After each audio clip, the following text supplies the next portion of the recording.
Hello anime fans, कभी सोचा है कि सबका फेवरेट नटखट बच्चा शिनचैन की शुरुआती जिंदगी कैसी थी?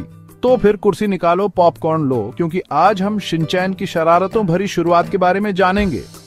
एक समय की बात है, एक छोटे से शहर में जो एक बड़े शहर के पास था, वहां एक नटखट लड़का रहता था जिसका नाम था शिनोसुके नोहारा। लेकिन तुम उसे शिनचैन के नाम से जानते होगे। स्क्रीन पर अपनी मस्ती से हमें हंसाने से पहले शिनचैन एक आम बच्चा था जिसका दिल सोने का और ह्यूमर का सेंस बहुत बड़ा था। हिरोशी और मिसाए नोहारा के घर पैदा हुए शिनचैन अपने परिवार में सबसे छोटे थे। उनकी एक प्यारी बड़ी बहन थी हिमावारी, जो बहुत शांत स्वभाव की थी। वहीं दूसरी तरफ शिनचैन शरारतों का पिटारा था, हमेशा किसी न किसी मुसीबत में फंसता रहता था और लोगों को हंसाने का हुनर तो मानो उसमें पैदाइशी था। एक दिन शिनचैन ऐसी सिचुएशन में फंस गया जिसने उसकी जिंदगी बदल दी। ये सब तब शुरू हुआ जब उसने अपने दोस्तों से शहर के बाहर एक पुराने खिलौनों की दुकान के बारे में सुना जो जादुई थी। ये कोई आम खिलौनों की दुकान नहीं थी।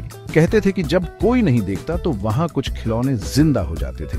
शिनचैन का एडवेंचर्स और क्यूरियस नेचर उसे वहां जाने से रोक नहीं पाया। बिना किसी को बताए वो एक दिन उस जादुई खिलौनों की दुकान को ढूंढने निकल पड़ा।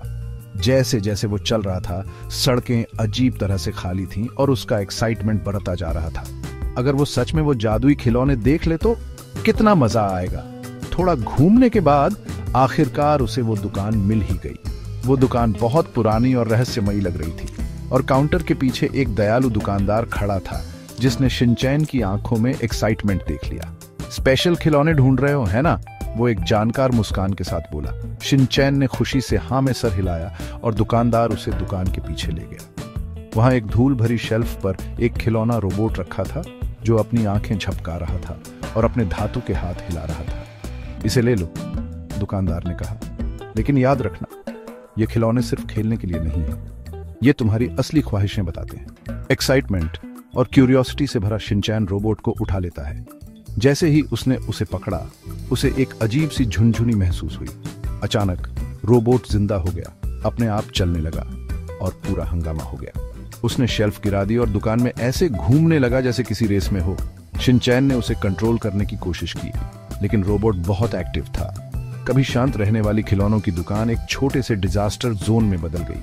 दुकानदार ने यह सब देखा तो थोड़ा गुस्सा हो गया। मैंने कहा था ना, थोड़ी शरारत ठीक है, लेकिन इसका मतलब ये नहीं कि तुम सब कुछ तोड़ दो। शिनचैन समझ गया कि वो थोड़ा ज्यादा ही आगे ब्याज गया था। उसने उस दिन एक जरूरी सबक सीखा, हर एडवेंचर के अपने नतीजे होते हैं।